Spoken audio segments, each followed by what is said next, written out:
This is Jennifer Gonzalez welcoming you to episode 119 of the Cult of Pedagogy podcast. In this episode, we're going to talk about how school norms like we're a family can actually lead to burnout and what we might do about that.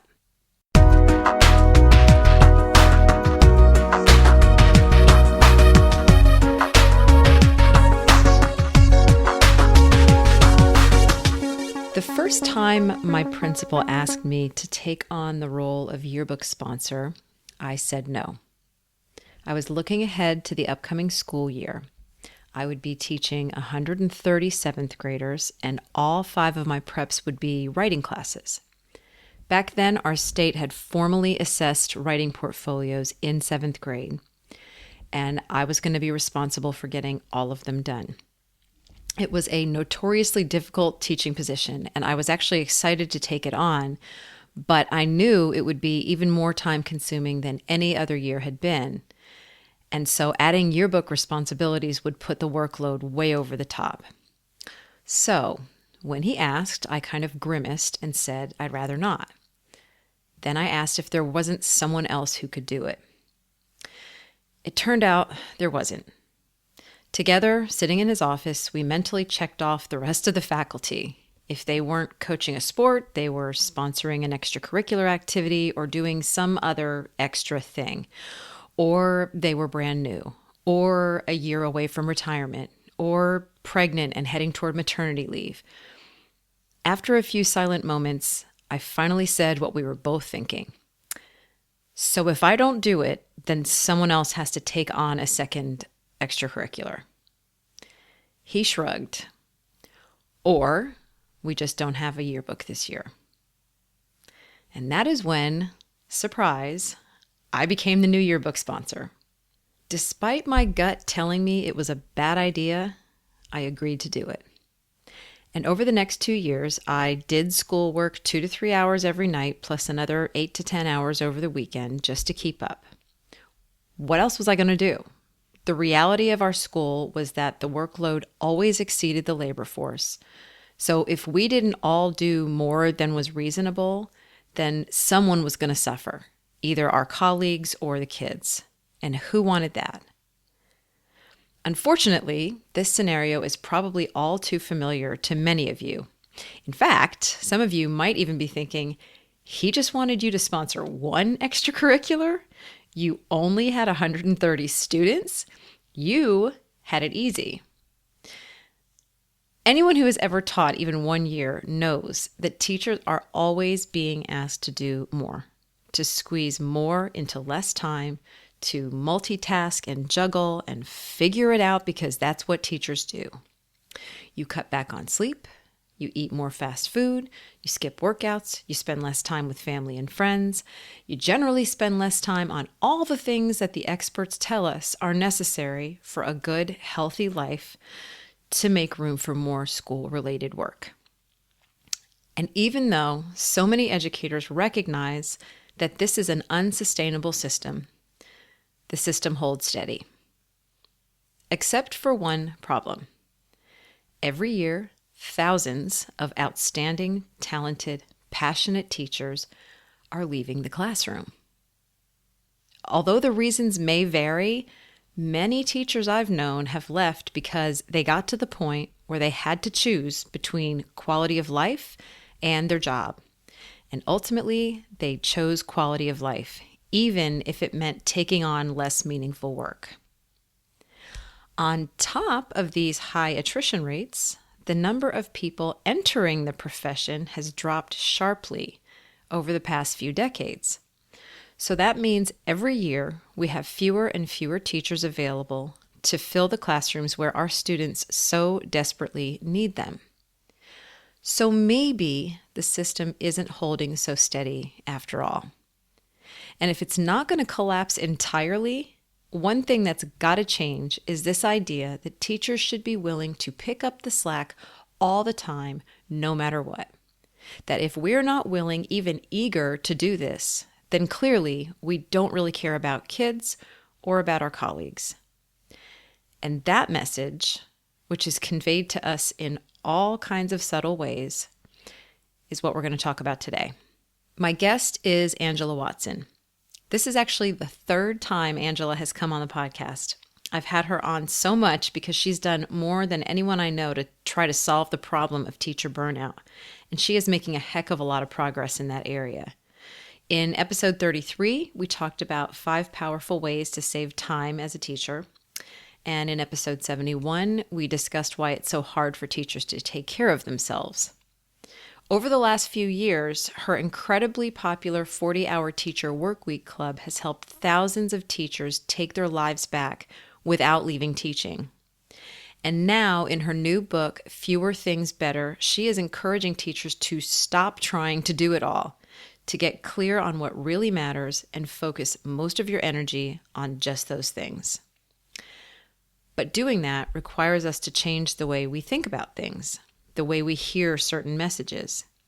So in this episode, Angela and I are going to examine how 3 common school norms, we're a family, do it for the kids no matter what, and be a team player, can all contribute to teacher burnout. Then we talk about ways we can start pushing back on these messages. Before we get started, I would like to thank Pear Deck for sponsoring this episode. Pear Deck is the tool that helps you supercharge student engagement. With Pear Deck, you can take any Google Slides presentation, add interactive questions, or embed websites, and send it to student devices so they can participate in real time while you present. And now Pear Deck has teamed up with Google on Be Internet Awesome, a free digital citizenship curriculum that helps kids learn to be safe, more confident explorers online. Pear Deck educators worked with Google to create interactive presentations that accompany the lessons from Be Internet Awesome. Each one gives teachers a simple way to introduce a concept related to digital literacy.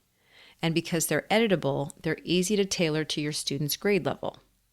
The basic version of Pear Deck is free, but my listeners can now get a complimentary 60-day trial of Pear Deck Premium with no credit card required. This will give you access to features like the teacher dashboard, personalized takeaways, and more. To learn more, head to peardeck.com/cultofpedagogy. I'd also like to take a minute to tell you about one of my own products, the Teacher's Guide to Tech. This is an interactive PDF that I put out every year to help you make quick, thoughtful, well-informed decisions about using technology in the classroom. Inside the guide, over 250 tech tools are organized into categories: assessment tools, flipped learning tools, note-taking, virtual reality, even podcasting tools like the ones I use to make this podcast. So you can quickly locate the tools you need for specific purposes. Each tool page has a screenshot of the tool in action, a discussion of how it works, and a link to a video that shows you how the tool works. The guide also includes a glossary of over 100 tech terms and a tips section that goes in depth on topics like tech-related laws and making tech work on a tight budget. To get a copy for yourself or your whole school, visit teachersguidetotech.com. And listeners of this podcast can get 10% off a single user copy by entering the code LISTENER at checkout. That's teachersguidetotech.com. The Cult of Pedagogy podcast is part of the Education Podcast Network. The EPN family now includes 30 different podcasts, and each one is focused on education.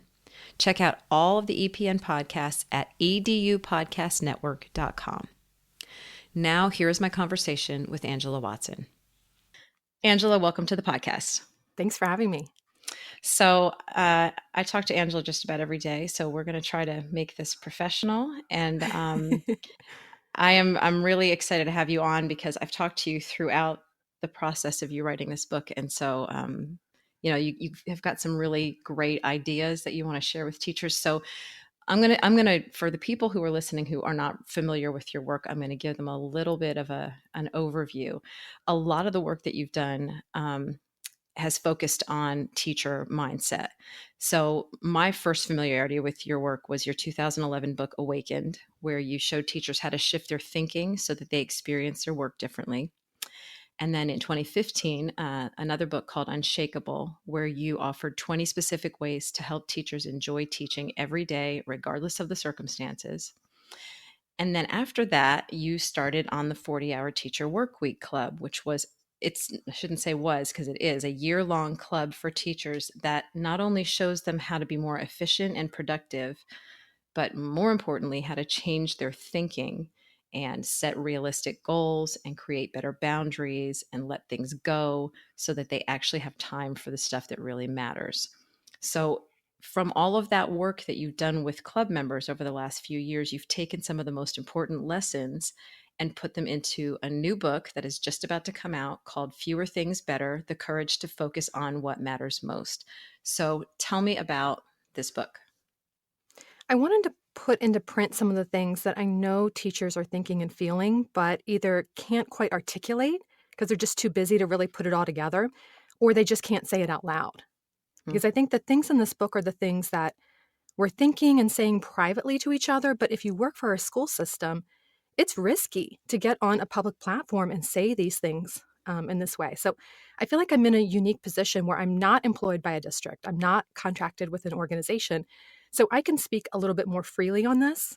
And I wanted mhm, to use that privilege to open up a wider conversation. I wanted to talk about the systemic issues and the bureaucratic restraints and the things that make it hard to simplify and streamline.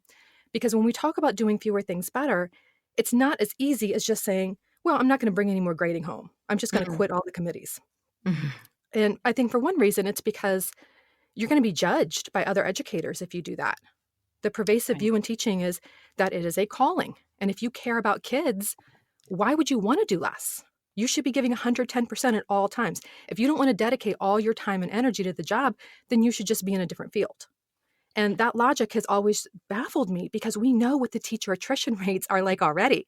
We right, see people burning out left and right, and the goalpost just keeps moving, getting moved on teachers. So you give 110% on something, and then you're told, okay, great, now I need you to go give 110% on these four other things.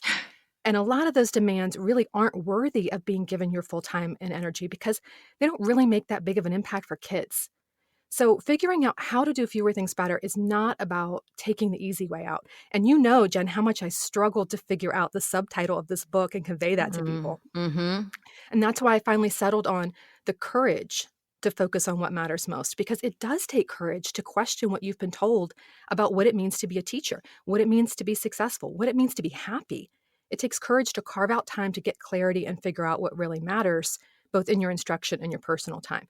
And I think what you uncover about your priorities is going to require you to question the status quo and do things differently than our mainstream approach. What's normal is not always healthy. It's mm, normal to always be busy, never get enough sleep, feel pulled in a million directions, and so on. But right. that's not healthy, and it doesn't have to be that way. So, and I know that for you, there's even a little nervousness about putting some of these ideas out there because it really does go against a lot of what school culture is built on. And Absolutely. that's what we're going to tackle today because, in the book you do get into some sort of like logistical types of things, but you really do focus a lot on changing the way you think about stuff. Um, and one of the things that I really liked in the book was where you talk about the norms that go unquestioned in school culture. And so I thought for the first part of our conversation, what we can do is just focus on three of these widely accepted norms in schools and how these can ultimately lead to teacher burnout. So we're just going to take these one at a time. The first one is we're a family here. You hear this all the time in schools, you hear it in other workplaces too. Everybody's a family. How can this be damaging? Well, it's not necessarily a bad thing. So when someone says, we're a school family, that can be used in a positive way. So, if you've just had a family member pass away or you've just had a baby and someone says, oh, we're a school family, that lets you know that you're being loved and supported like a family. And that's a good thing. Mm-hmm. But it's not always the case. And so I encourage teachers to really question this, just like you should question everything else that you've been told. Like you mentioned, the book is about changing your thinking about the job, but it's not just like positive thinking, like, oh, let me just focus on all the good stuff and pretend like the bad stuff isn't there. It's really changing your mindset around the things you have been conditioned to believe. Mm. And believing that you're part of a school family is part of that. And I think we have to really ask when we hear that being said to us, particularly by someone who is in a position of authority above us, we need to stop and ask, what's the intent? What's the impact? Is this being said to make me feel loved and supported like a family? or is it being used to exploit me for unpaid labor? Mm. Because I think the school family analogy can be used to manipulate you into doing all kinds of unpaid extra duties. So it can be code for you're expected to spend all your free time going above and beyond with no compensation. And the school family phrase makes it seem like we're being pressured into going above and beyond for kids, when in reality, we're doing it for the institution of school. And a family Mm. dynamic increases the pressure to just go along with the institution, with the status quo. Family members don't question tradition. They just pitch in, they do whatever it takes because it's for their family. And the Right. thing is, you're irreplaceable to your family, Mm. but your school family can hire someone else to take your place within a week. Mm-hmm. So that's really what I encourage teachers to do here is question this internally when you hear it. Just bring your awareness to the implications behind it. And when you're choosing which words that you're going to use yourself, consider finding a term that's a little bit less loaded. So I really like the phrase school community, Mm. because in a community, you have a responsibility to work together and be cohesive, but you don't have all that baggage and implied guilt trip of like letting your family down. Right. Right.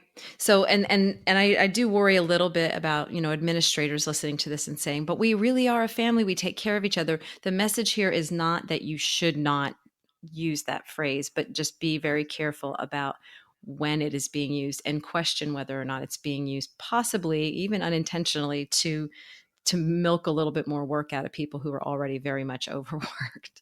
Yes, it's just questioning the intent and questioning the impact, just examining it. Yeah. So the second one is, and you actually said this in one of your responses, is do it for the kids no matter what. That's a phrase that I don't know if it was necessarily coined, but it was really sort of solidified in my understanding by Seth Nichols. He's a former teacher, and he wrote this epic blog post called Why Teachers Are Walking Out, which he graciously gave me permission to excerpt in my book. He observed in the teachers in his school, and his school is like most schools in that it was close to 80% women. Mm. And, the tacit expectations that all teachers feel are really grounded in gendered expectations. So even if you're a male teacher, you're still going to be subjected to these expectations because you're in a majority woman field.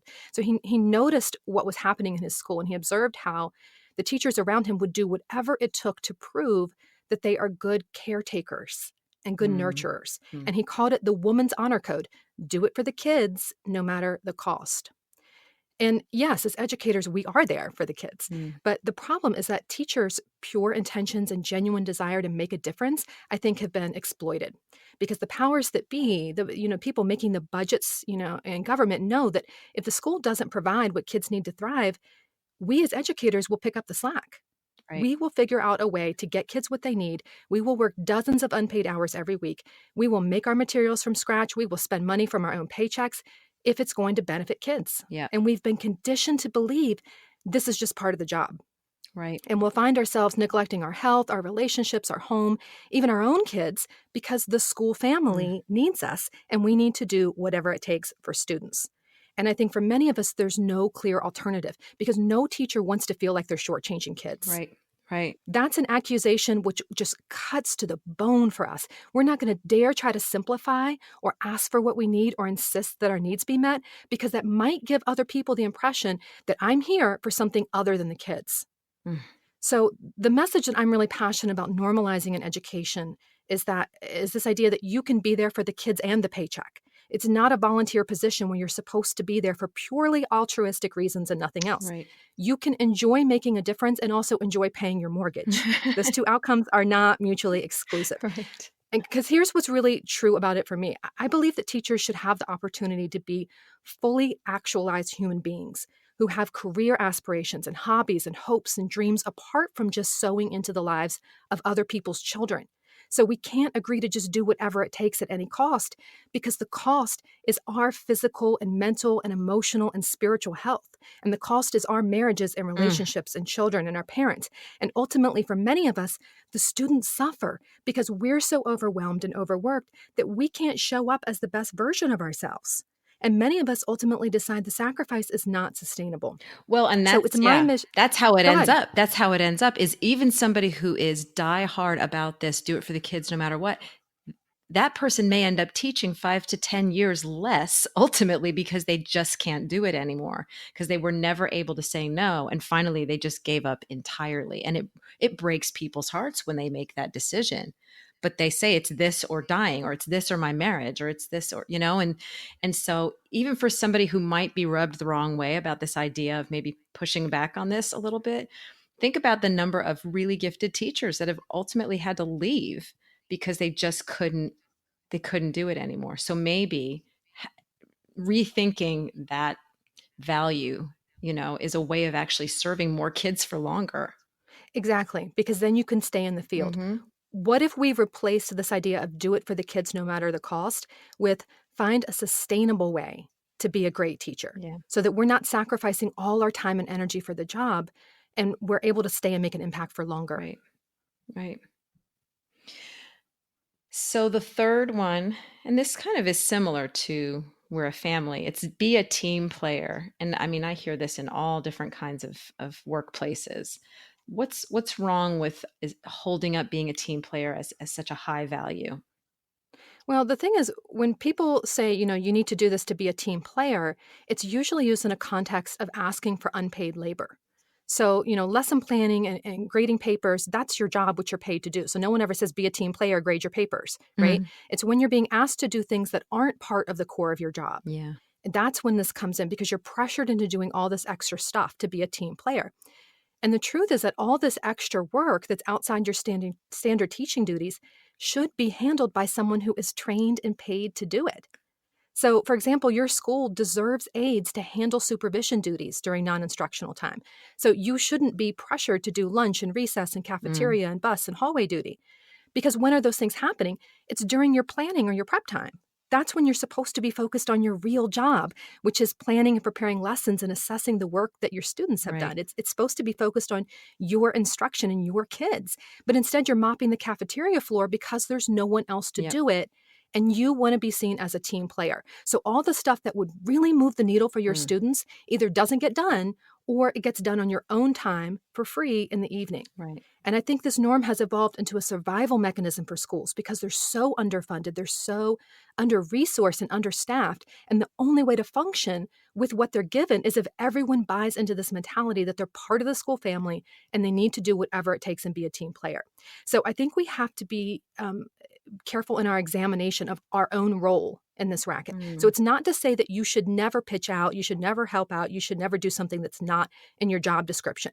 Everyone has to do things that aren't in their job description. And we're going to talk in a little bit about healthier ways to create Mm. change. But I think awareness is really the most important step because when we can clearly see what's happening, then we can be cognizant of the way that we're reinforcing these beliefs to one another. Mm. Well, and that's, what? It's a little while ago, I was saying that, I wanted to make sure that school leaders heard this message, but you're right. And we pressure each other. Teachers can be quite competitive with each other and reinforce these same values together. And so the one teacher who is mopping the cafeteria floor is obviously looking better, and that puts pressure on everybody else to do the same thing. That's right. And if you say no, then who's going to have to pick up the slack? Me. Mm-hmm. So I'm afraid if you create boundaries for yourself, what kind of impact is that going to have on me? I could choose to see that as inspirational and choose to see that as a model of how I can stand up for myself too. But instead, a lot of times I'm just going to be worried that I have to pick up all the Yeah. slack because again, it's a team effort. Right. Right. And that I want to underscore the point that you made a few minutes ago, that teachers are hired for the education that they have in terms of understanding child development and pedagogy. And uh, there are other people that can do some of these other jobs. I've had teachers push back with me saying, but I like my supervision duty because it gives me an opportunity to bond with my students and so on. The thing is, teachers can still do those things voluntarily, Hmm. but in America anyway, we have so little time devoted to honing our craft, and we need to Hmm. be spending time on that, on giving students feedback. And I think that's another harmful message that's given to teachers, like, oh, you need to do this supervision duty, it's a chance to build relationships with students. Well, you can do that in a lot of other ways. That's a little gaslighty, I think, like, Yeah, again, questioning the intent and questioning the impact. Why did the person say yeah, that? You know, yeah, why did the person say that? And then what effect does that have when teachers in the school receive that message that they need to do this? And if they're not, then they clearly don't care about kids. They're not building right, relationships with kids. They're not interested in their right, students. right, Just yeah. questioning. It's funny. I think this stuff is kind of generational too. I think the people that are perpetuating it may not even realize that they're doing that. And that's what I'm really hoping people get out of this episode is to just stop and think about these messages that we're sending to each other all the time. Yeah. Exactly, because it's not just, oh, let me, oh, my principal needs to hear this. No, we all Yeah. need to hear Yep. this because we all prop up the Hmm. system. We are complicit in the system. And I include myself in that because I've done it Yep. myself for 11 Oh years in the yeah. Oh classroom. yeah. I was 100% complicit. And I talk about that in the book. I give a lot of examples how I just bought right into this and never questioned this stuff. And that's what I want to help other teachers, create Yeah. change around. So we're going to now talk about pushing back and actually trying to change some of the things that end up happening as a result of these cultural norms. And in the book, you offer some ways to push back that I felt were pretty creative. So we've got three different things. The first one is to speak up with solutions. Yeah, I think a lot of teachers are afraid to speak up because they don't want to be seen as the angry teacher or they don't want to be the one who's always complaining. And, Mm-hmm. and that's for good reason because we've seen colleagues get blackballed for Oh being yeah. negative. I can literally picture the angry teacher in the first school I taught in. And like she was always with her hand up at the end of the faculty meeting. And it was just like, oh gosh, here she goes again. But she was now, I think, looking back, she was the only one that was actually standing up for our rights. Yes. Yeah. Yes. And isn't it interesting how we just automatically assumed that person was the problem? When Yeah. now in hindsight, it's like, Yep. oh my gosh, I think she was advocating for better teaching and working conditions. Yes. Yeah. Why was I so mad at her for that? Yeah, that's exactly what we're talking about here. And you don't have to be the person who is just like, this is not right. I'm not going to stand for that. I'm going to the union. Mm, I mean, I used that approach maybe a total of 3 times in my whole teaching career. It's very risky and it can have profound implications on your career trajectory. mm, So it's not a go to strategy where you're just going to stand up and say no every time you're asked to do something right. unreasonable, because you're going to be asked to do something unreasonable every single day. Yeah. And I think a lot of teachers just default to either defiance or like passive aggressive remarks and sort of being complaining because they don't have a lot of other tools in their toolbox. But there's a lot of other approaches. And speaking up with solutions is one. If you go to your administrator in a professional, solution oriented way, your quote unquote complaint can actually turn you into one of the most valuable members of the faculty because most people are just going to be talking about the problem to each other. But if you can approach the principal directly with actual solutions, not just saying this is unacceptable, you need to fix it, but Right. say, hey, we both know this situation isn't ideal. So I've been trying to brainstorm some alternative approaches here, and I would love to be able to share some of them with you. If Right. you can do that, you're either going to leave the discussion getting something closer to what you want, or you're going to have a better understanding of all the limitations and extenuating circumstances. And either way, you're going to have more information about how to create change. You're opening that door for new possibilities instead of just assuming that you can't do anything about it and things will always be terrible. So rather than just getting together with colleagues and rehashing the problem, really think about what you want to propose as a solution. What is something really small that you could do that would ease the burden just a little bit? And then when you speak up, you're coming with solutions instead of just complaints. Right. It's much more likely that change can actually happen. Right. And you're also telling them what you want instead of letting, if you let your administrators or whoever is in charge, whatever higher up you're thinking of, if you let them come up with a solution, you still may not like it. Mm, And now you've gotten a situation where they've tried to, they feel like they're bending over backwards to help you out and you're still not satisfied. So, just like in a personal relationship or in a marriage, speak up for what you need. Don't assume they're a mind reader. Tell the other person exactly what you need and give them a chance to understand your needs and try to meet them rather than just hoping they come up with something that suits you better. right. So the second suggestion you give is actually doesn't even necessarily involve speaking up at all, but it is to support others who speak up. And you give some really specific ways that people can do that. I think in every school there are a handful of teachers who feel like they're the ones doing all the heavy lifting. Yeah. They're the ones that all the other teachers go to when they're upset. And when they want something changed, they go to this Mm, handful of people who are not afraid to be outspoken, yeah. and they depend on this handful of people to speak up for them. And really, we see the same thing happening on social media, right? It's the same people talking about all the tough and controversial topics in education. Yeah. And other people will DM them privately and Yeah. say, thanks for speaking up. Yeah. And what I hear from those teachers who are doing the heavy lifting is that they are tired of being the only ones with their necks on the chopping block all the time. And what they really want is for other teachers to stand with them. Yeah. So maybe you don't want to lead the change on a particular issue, but if another teacher is speaking up on it, show them support. If the discussion's happening online, retweet it, share it, comment on it. If it's happening in a staff meeting, nod, affirm, raise Hmm. your hand, add an additional point to let your colleagues know you are with that person rather than just thanking them afterward. Yeah. And I really encourage every teacher to take a stand personally on at least one particular issue. Imagine if every teacher in your school did that. Mm. Imagine if every person took one injustice or inequity or exploitation very seriously enough to say, I'm going to find solutions for this and I'm going to help our school do better. Imagine if only Mm. half of your faculty did that. Right. Even that's powerful, Yeah, right? absolutely. And it's unrealistic to expect that of others when we're not even speaking up ourselves the way that we know that we need to. So if we could each just focus on our part, if we could each pick one thing, just starting with me today, what's one thing in which I will take the lead, I think school would be different. And then we can support one another in creating change. So this issue is my thing, that issue is your thing, but we sign each other's petitions. We back each other up in team meetings. We Mhm. affirm one another's school-wide emails. That's creating a culture of teacher agency and empowerment. That is shifting the norms in your school where teachers don't just sit back and let all the decisions be made for them. They're taking an active role in a very balanced and healthy way so they can create better working and learning conditions. So if somebody listening is kind of like I was, where they would sit in the faculty meeting and they would hear the person who's outspoken talking, and you would maybe go to them later and say, "Thank you for saying something," maybe just the one change you can make is instead of going to them after the meeting, you can put your hand up, you can nod, even just say, I know that I don't have a comment. I just want to know that everybody to know that I back Julia. I support what Mm, she's saying. Could be that awkward and that simple, but it just at least lets, and I guarantee two or three other people will start nodding after you do that that's right. because nobody wants to be the one who's the rabble rouser, but you can back that rabble rouser.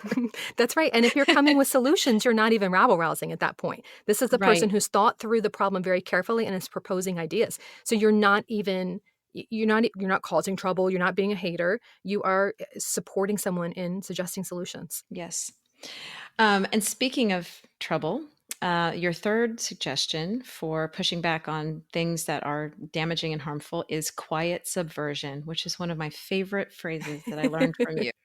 Yeah, I read about that at first in Unshakable back in 2015, but I went into a lot more depth with it in Fewer Things Better because I think it's more important now than ever because teachers are being expected to do an increasing number of things that really aren't good for kids and that are completely burning them out. And as I shared, you can't face every problem head on because there's just too many of them. You do have to pick your battles, but you don't have to just suck it up when it comes to all the other issues. I think that a lot of teachers are rule followers. We want to Yes. do things right. We want to be seen as caring and committed and dedicated. And so, not doing what we've been told, it's just not even a consideration. It's not even on the table. There's a lot of fear placed in the heart of teachers that they're going to be pink slipped or blackballed if they don't do what they're told. Mm. But all the best teachers that I know are quietly subverting the system. They will smile and nod, and then they will close the door and they will do Mm-hmm. what's best for kids. They will Mm-hmm. document stuff on paper like they're supposed to, and then that teachable moment comes up and they run with it whenever they can. And I just want that to be said here publicly because obviously someone who's employed by a school district is going to be really reluctant to announce that they're doing that. And Yes. that's why people think it's not happening. That's why Mm. when you look at those teachers that you admire and you wonder, how are they doing all that awesome stuff? How are they making everything work? They've either found the school that is a good fit for their values and they have a little bit more freedom, which Mm. I think is often true for some of the more visible educators online. Or in the majority of cases, they're being quietly subversive. And both of those options, by the way, are available to every person listening to this. A myth that I really try hard to debunk, both in the book and in the 40-hour teacher workweek club, is this disempowering mode that we tend to fall into where it's like, I don't have a choice. But you do Mm-hmm. have a choice. Mm-hmm. You are a trained professional who brings a tremendous amount of wisdom and insight and life experience to the profession. So you can choose to make some sacrifices and find a school where you can thrive. And, every single school is very different. You can find something that is a better fit for you. You deserve to exercise your agency. It's your career, it's your life. And if you choose to stay where you're at, you don't just have to do everything that you're told if what you're being told is not best for teachers or kids. The most effective teachers I know are not blindly following orders. They are quietly subverting the system. Right. Can you give us the example from the book? It was this about bus duty, I think, that you and a colleague worked out at your school. Yes. So each one of us, we had to do like a rotation. It was like a half hour. And this was in South Florida at like 2:30 in the afternoon. So it was like 30,000 degrees. And I'd be drenched with sweat standing out there, just waiting for all the kids to be picked up, basically, Right. around the buses and the cars and everything. I just couldn't take it any longer. And I brought it up in a team meeting and I was like, I can't do this. This is just not working for me. And my team was really clear. People have complained about this before, and the principal just doesn't have a choice. There's literally no one else to do this. Basically my choices were, try to fight for more funding to get aides in the afternoon or figure out a way to quietly subvert the system. So I asked my teammates, is there anyone here who would be willing to do my bus duty for me if I do something that you don't want to do? And I was shocked because I thought for sure no one would ever take me up on that. Yeah. But one of my colleagues immediately was like, are you kidding? Bus duty is no problem. You just stand around talking to the kids and parents. It's fine. I'll do it if you run all my copies for me. And I was like, yeah, that's so much easier. I could do that in the air conditioner. I'm already down there anyway. Good. So that was the way that we worked together. And we didn't ask permission. Right. We didn't even tell the principal. No. I don't think we ever even told the principal. The principal had no idea. She didn't care. Right. It wasn't like a punishment she set up for us. She just needed to make sure all the kids were safe. And as long as there were the right number of people out there and everyone was happy and no one had a problem that they were coming to her complaining about, she was good. Right. So we worked together to figure out something that would work better for us. And it was just so much better. I never had to do bus duty again. I think that's just it's a good story, because I think quiet subversion can look a lot more, dangerous, where you're really like going against the system, or it can just look creative, like what you did in that situation, where the, Yes. the expectations are still being met. It's just, you're not doing it exactly the way they said to do it. There's almost always an alternative way. There's so few things in teaching where there's only one right way or only one way to get that outcome that you need. Right. So if you can find a more creative way to meet that same outcome, figure out what really needs to be accomplished, Yeah. and find a different solution. There's always something if you can get together and brainstorm with other teachers. Right. So before I let you go, I want to remind people that this piece that we're talking about here is just one small part of the larger book. It's called Fewer Things Better. And by the time they listen to this, they will be able to buy it. I will have a link on my site. If they just go to cultofpedagogy.com, click on podcast, this is episode 119, and there will be links to that there. But also, if people listening are really liking your whole approach, then they may also want to look into the 40-hour teacher workweek club. So just give us a quick overview of what a person might get from the club. So if this is the first time that you've heard of me, you may actually want to start by going to my Truth for Teachers podcast. So search for Angela Watson's Truth for Teachers in your podcast player app. So there's a new 20-ish minute new episode released every single Sunday. That's a good place to start. If you want to delve more into the specific topics that Jen and I discussed today, then yes, the book is a great option. And there's a free mini course that goes with the book so you can figure out how to implement the principles. And then if you really want to do this deep dive into streamlining every aspect of your work, from grading to lesson planning to parent communication, that's where the 40-hour Teacher Workweek Club comes in. So it's professional development on productivity, and it's been used in more than 22,000 schools at this point to really help teachers focus on what matters most and let go of the rest. So that's really like the most in-depth program, and the next opportunity to join will be this summer. Got it. And I'll be doing lots and lots of promotion of that for you too. Okay, Angela, thank you so much. Thanks for having me. For links to all the resources mentioned in this podcast, including a link to Angela's new book, Fewer Things Better, and a link to the 40-hour Teacher Workweek Club, visit cultofpedagogy.com, click podcast, and choose episode 119. To get a weekly email from me about my newest blog posts, podcast episodes, and products, sign up for my mailing list at cultofpedagogy.com/subscribe. Thanks so much for listening, and have a great day.